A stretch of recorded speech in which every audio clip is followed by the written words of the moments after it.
நல்லது. வாருங்கள் போகலாம்.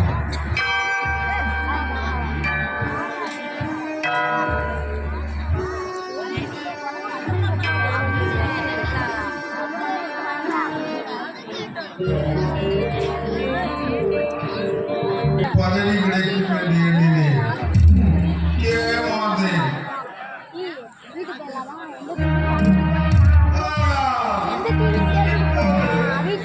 போகிறேன் மறிக்க திரும்ப வந்தேன் கலந்தாடி என்கிறார்.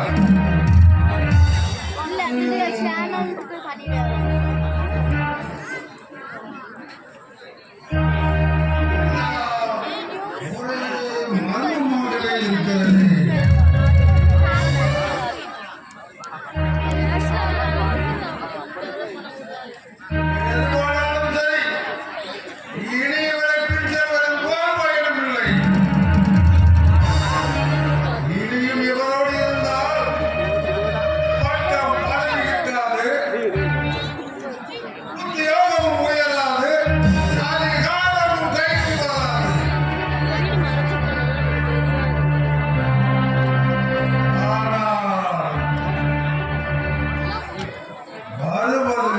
சிறையும் சிறைச்சேதமும்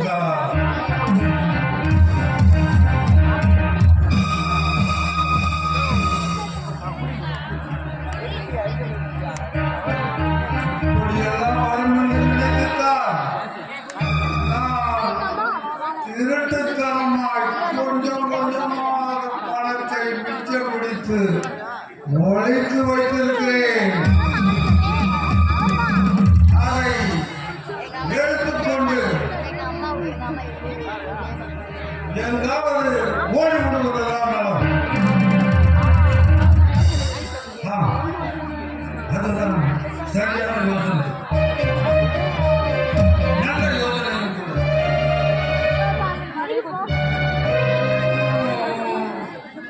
ஆலயத்தில் சில வியாபார நண்பர்கள் கூட எனக்கு தெரியும். அவர்களோடு சேர்ந்து நாமும் கூட்டு வியாபாரம் செய்யலாம்.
ஆசனத்தில் அமருங்க.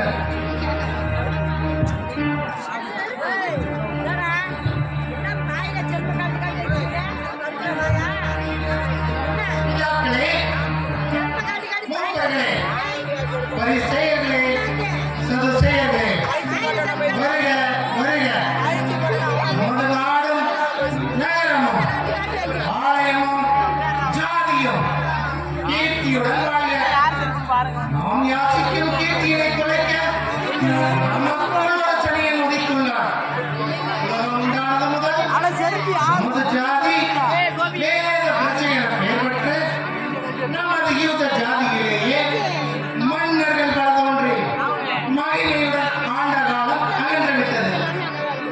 ரோமைய ஞான சீசன் ஆட்சிக்கு உட்பட்டு நாமெல்லாம் மானமடைந்திருக்கும் இச்சமயத்திலே நமது பிரஜைகள் பேய்களை வழங்கும் ரோமருக்கு கீழ்ப்படி மனமின்றி கட்டாயத்திற்காய் சிலர் வரி செலுத்தியும் சிலர் அதை செலுத்தாமல் இருப்பதனால் ரோமராயன் நமது பேரில் கடும் கோபமாயிருக்கும் இச்சமயத்திலே நமது ஜனங்கள் நாசே பூரியசி என்பவனை தங்களுக்கு ராஜாவாக்கி கொடுத்திடுகிறார்களே, என்ன செய்யலாம்?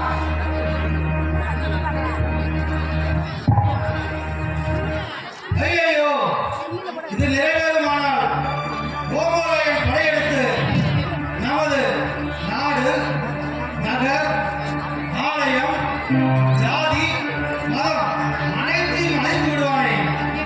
இதற்கெல்லாம் காரணம் அந்த இயேசு நசரேயனே. நாடெங்கும் அலைகிறார், ஊமைகளை பேச வைக்கிறார், புலவர்கள் நடக்கிறார்கள், செவிடர்கள் கேட்கிறார்கள், இன்னும் எல்லா நோயாளியும் குணமடைகிறார்கள். ஏன் மரித்தோருக்கு கூட உயிர் கொடுத்திருக்கிறார். இது மெய்தான். நமது பிரஜைகள் நமது பேச்சை கேட்பதில்லை. அவனது புதுமைகளோ நாளுக்கு நாள் அதிகப்படுகின்றன. அதனால் ஜனங்களுக்குள் அவன் பேரில் உள்ள விசுவாசமும் அதிகப்படுகின்றன. ஆனதால் இனியும் நாம் அவனை தொலைக்காவிட்டால் நமது பிரஜைகள் அவனை கட்டாயம் ராஜாவாக்கிக் கொள்வார்கள். குருவே, சமீபத்தில் அவன் செய்த புதுமையை கேட்டு என் மனம் மிகவும் பதைபதைக்கிறது. மாமா, அப்படியா? அது யாரு? அதுதான் இறந்து அடக்கம் பண்ணப்பட்ட லாசரை பெத்தானியாவில் 4ஆம் நாள் உயிருடன் எழுப்பிய அந்த சம்பவம். இந்த அற்புத சம்பவமானது உலகத்தில் பரவாதிருக்க நான் என்ன உபாய சூழ்ச்சி செய்யலாம்? ஆத்மீக மாசபையோடு மூப்பர்களே, பூமியோசை கூறுமாறு நம்மளை பிரியமாய் கேட்டுக்கொள்கிறேன். லாசரை அறுவடையில் கொன்றுவிட்டால் அந்த அற்புத சம்பவம் அடைந்துவிடும் என்று நினைக்கிறீர்களா? மேலும் அவன் இறப்பதற்கும் ஜீவனோடு இருப்பதற்கும் நாமது ஆலோசனை சங்கத்தால் ஆகக்கூடியதல்ல. சாவுக்கும் வாழ்வுக்கும் அவரே கர்த்தர். நாம் ஏன் வீண் மனராஜ்யம் செய்ய வேண்டும்? சகோதரரே, மனிதன் புத்தி சாதுரியத்தினால் ஆகாயத்தில் கூட பறக்கிறார். புத்திசாலிகளும் சாஸ்திர கலைஞர்களாகிய நம்மளாக காரியங்கள் கூட உண்டு. சற்று யோசித்துக் கூறுங்கள். சகோதரர்களே, லாசர் அவசியம் சாகத்தான் வேண்டும் என்பது நமது பெரிய குருவின் விருப்பம். குருவே, நீதான் லாசர் இருக்கும் மட்டும் இந்த பூசல் அடங்காது. ஆனால் அவனை ஒழித்து கட்டுவதே சரி. அதுவே நமது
ஏனெனில் தேச மக்கள் அனைவரும் சாவதை விட ஒருவன் மடிவது நல்லதல்லவா? அப்போது புதுமை பேச்சு மற்றும் போகும். எல்லோரும் நம் பேச்சை கேட்பார்கள். நமது அதிகாரத்திற்கும் பங்கம் ஏற்படாது. என்ன விந்தை இது? இஸ்ரவேலுக்கு சிரமத்தை கொடுக்க மெசியா வந்திருக்கிறார். தானியேல் தீர்க்கதரிசி 35ஆம் அதிகாரம் 6ஆம் வசனம். இதை எடுத்து வாசியுங்கள். ஆனால்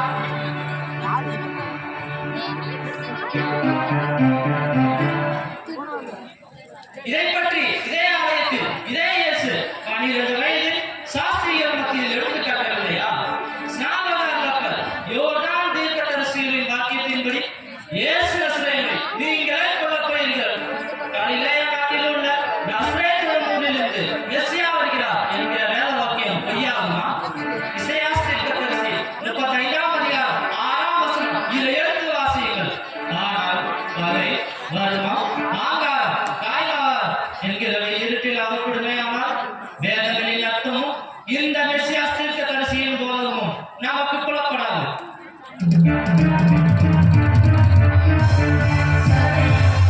சரி, இருக்கட்டும். இதோ பெரிய உருவாகிய எமது தீர்மானம். நீங்கள் எல்லோரும் நமது யோசனைக்கு உடன்படாததால் தற்சமயம் அந்த நசரேயனை எப்படியாவது சிறைப்பிடித்து அடைத்து விட்டார். ஜனங்கள் அவனை கும்பிடுவதும் அவன் தலையெடுக்கும் புதுமையை போதவும் காற்றாய் பறந்து போய்விடும். நமது காரியமும் சித்தியாகும். சரி, எல்லோருக்கும் மங்களம். போய் வாருங்கள். நமது அதிகாரத்திற்கு கேடு, இஸ்ரவேலிடத்திற்கே ஈனம். அதனால் நாளைக்கு அவனை பிடிக்க வேண்டும்.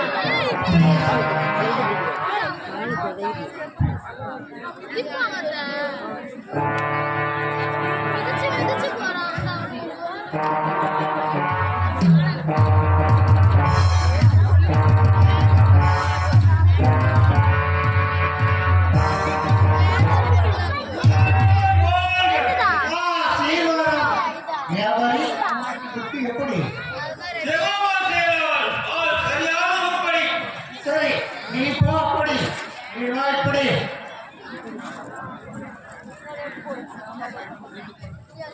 வணக்கம் ஆச்சாரிய அவர்களே, வாழ்க மாபுருக்களே.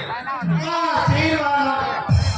இயேசுவின் சீசர்களில் நீயும் ஒரு நீசன் அல்லவா? நீசன் அல்ல, நான் ஒரு சீசன். எங்க வந்தாய்? எங்களுக்கும் சீசன் ஆகுமா? ஒரு ஊழியருக்கு எஜமான்கள் ஊழியம் இருக்கக்கூடாது என்று உங்கள் எஜமான ஊழியத்துக்குள்ளையா? சரி, சொல்லப்பா உன் எண்ணத்தை. நான் தங்களிடம் வந்தது என் ஏமாற்றத்தை எடுத்துச் சொல்லி பழி வாங்குவதற்காகவே.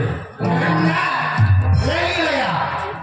இல்லை இல்லை, என் இயேசுவை. ஆமா, இது ஏதும் சூதியிலே. இந்த போது எங்களிடம் படிக்காது. பத்திரமிதாஸ் பாம்போடு விளையாடினாலும் இந்த பரிசேவல் விளையாடே. ஜாக்கிரதை. சூதுமல்ல, பொய்யுமல்ல, தோதுமல்ல, உண்மை.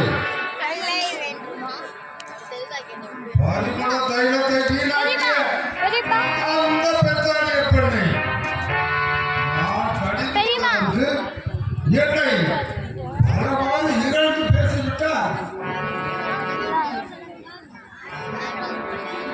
ஆதலால் அடைந்தேன் அவமானம், கொண்டேன் வஞ்சம், தேடுகிறேன் பழி தீர்க்கும் வழியை.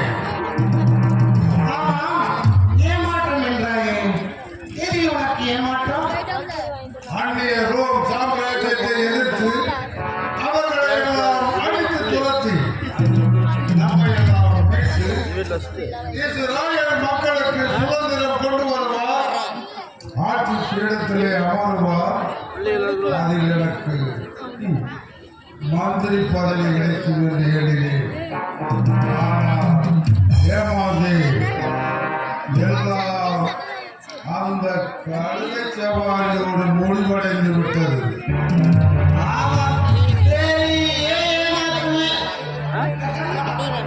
ஐயோ பாவம், இளம் பாவம், கனியட்டும் என்ற நாத்தகிளி.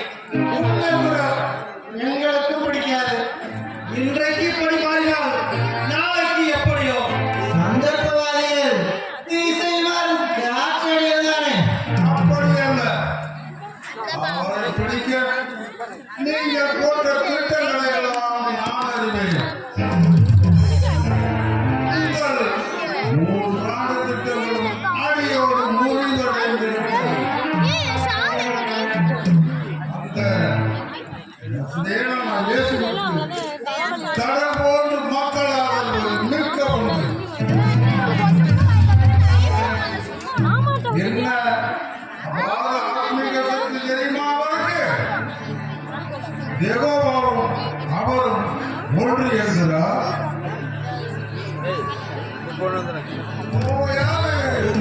தனிமையில் தெரிவிக்கிறார்.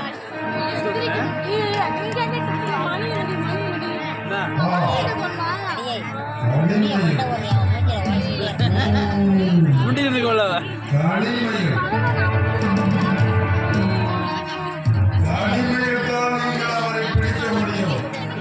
அதுவும் அவரது ரகசியங்களை எல்லாம் அறிந்த என் போன்ற சீசர்களின் உதவி அல்லாது உங்களால் ஒரு காலம் பிடிக்க முடியாது.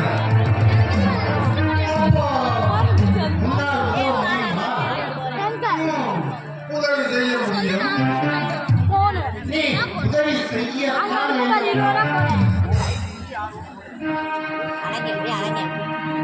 மிக்க அரசியலில் மகத்தான சேவையை பாராட்டி உலகம் உன்னை எவ்வளவு புகழும் தெரியுமா? நீயே தேசாபிமானி, உண்மை மத அபிமானி. சேவையை மெச்சுகிறீர்களா? நன்றி மாக்குருவே.